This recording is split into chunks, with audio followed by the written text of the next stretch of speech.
ఘోరంగా హుషారుగా ఉన్నావు. హుషారు పిట్ట గోడ గొట్ట అన్ని చెప్తారు మీకు.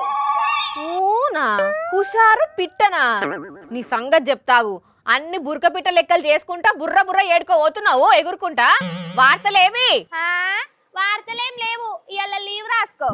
హలో వెన్నెలా, జరాగు. లీవ్ కావాలంటే ముందు రోజు లీవ్ లెటర్ ఇయ్యాలి. అయ్యో అవును కదా, నాకు తెలీదు మరి.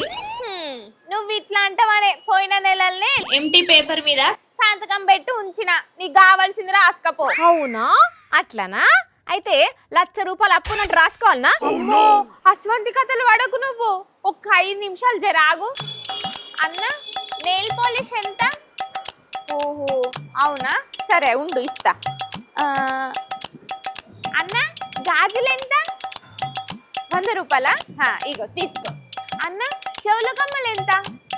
గవి గవి ఎర్ర కలర్వి 20 రూపాయలా?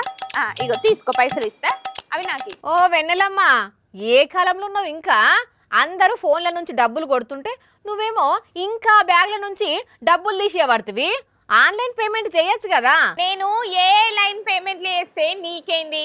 అయినా అందరూ ఆన్లైన్ పేమెంట్ చేయాలని రూల్ ఉన్నదా ఏమన్నా? రూల్ ఉన్నదని కాదు గాని ఇప్పుడు అందరు అవే చేస్తురు కదా. అంత లేదు, మొగోళ్ళు ఎక్కువ వాడుతున్నారట. ఆడోళ్ళు అయితే చాలా మట్టుకు ఇగో గిట్ల బ్యాగులకించే డబ్బులు తీసిస్తున్నారట. ఎవరు చెప్పిర్రు నీకు? ప్రపంచ బ్యాంకు సర్వే చేస్తే తేలింది. ఈ డెబిట్ కార్డులతోని ఆడోళ్ళు పేమెంట్లు చేస్తారు కదా, అది 30% అట్లనే ఫోన్లతోని ఆడోళ్ళు ఆన్లైన్ పేమెంట్లు తక్కువ చేస్తున్నారట. అందుకోసమే నేను కూడా తక్కువ చేస్తున్నా. అయినా అట్లా చేస్తే నష్టమేమున్నది, ఇట్లా చేస్తే లాభం ఏమున్నది? ఇగో గిట్లా ఆన్లైన్ పేమెంట్లు చేసిండ్రనుకో ఎంత ఖర్చు పెడుతున్నాం ఏంది కథ అనేది అస్సలు తెలియదు అక్క. అదే బ్యాగ్లకి వెళ్ళి పైసలు తీసి ఖర్చు పెట్టినాం అనుకో, అమ్మో నేను గింత ఖర్చు పెడుతున్నానా, అయ్యో నా దగ్గర గియ్యే పైసలు మిగిలినాయి అనేసి జనాలు కూడా పొదుపుగా వాడుకుంటారు. అరే అవును కదా, ఫోన్ తోను పేమెంట్లు చేసినప్పుడు ఎంత ఉంది ఎంత పోతుందని ఏం ఆలోచన చేయం, స్కాన్ చేస్తాం పంపిస్తాం. అందుకే క్యాషే వాడుతున్నా నేను. అమ్మో, అయితే నేను కూడా గట్లనే అలవాటు చేసుకుంటా రేపటి నుంచి.